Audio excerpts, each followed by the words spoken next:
ہم دیکھتے ہیں کہ ہر دور میں کوئی نہ کوئی رسم یا رواج کسی نہ کسی قوم کے اندر رائج رہا ہے، اور اسلام نے پھر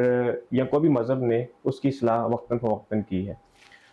تو کیا نبی صلی اللہ علیہ وسلم کے دور میں عرب جاہلیت میں بھی تویز کا رواج تھا؟ اگر تھا تو پھر اسلام نے اس کی اصلاح کس طرح کی؟ جی بالکل، یہ آپ کا بہت اہم سوال ہے کہ دور جاہلیت کے اندر کچھ چیزیں ایسی جو تھیں جو لا علمی کی وجہ سے پھیل چکی تھیں، تو اسلام نے بڑی حکمت کے ساتھ اور بڑی تدریج کے ساتھ اس کی اصلاح فرمائی ہے۔ مثلا آپ یہ دیکھیں کہ دم کی مثال آپ لے لیں کہ رسول اللہ صلی اللہ علیہ وسلم نے اپنی حدیث کے اندر مطلقاً اس بات کو بتا دیا کہ دم انا رقیہ، یعنی کہ بے شک یہ جو دم ہیں اور والتمائمہ جو تعویذات ہیں، والطولہ اور جو محبت کے تعویذ ہیں، یہ شرک ہیں۔ تو اب رسول اللہ صلی اللہ علیہ وسلم نے ابتدائی طور پر اصلاح کے لیے، تربیت کے لیے ان چیزوں کو مطلقاً شرک قرار دے دیا، کیونکہ اس دور کے اندر جو بعض دم بھی اس طرح کے رائج تھے کہ جن کے اندر شرکیہ الفاظ، شرکیہ عبارات یا شرکیہ جملے ہوتے تھے، تو اس لیے آپ نے شروع میں مطلقاً اس کو بھی شرک قرار دے دیا۔ لیکن اس کی اصلاح کیا فرمائی کہ جب صحابہ کرام کی تربیت ہو گئی، ایک دفعہ اس سے کنارہ کش ہو گئے، اس کو چھوڑ گئے،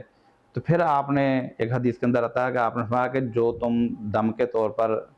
کام عمل کرتے ہو اس کو میرے سامنے پیش کرو۔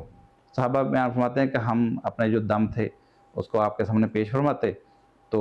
آپ اس کو دیکھتے، اگر اس میں کوئی شرک کی بات ہوتی تو اس کو نکال دیتے، اور اگر اس میں شرکیہ بات نہ ہوتی تو آپ اس کو جائز قرار دے دیتے۔ تو آپ یہ کہیں کہ یہ اصلاح کا طریقہ تھا کہ جو شرکیہ چیز تھی اس کو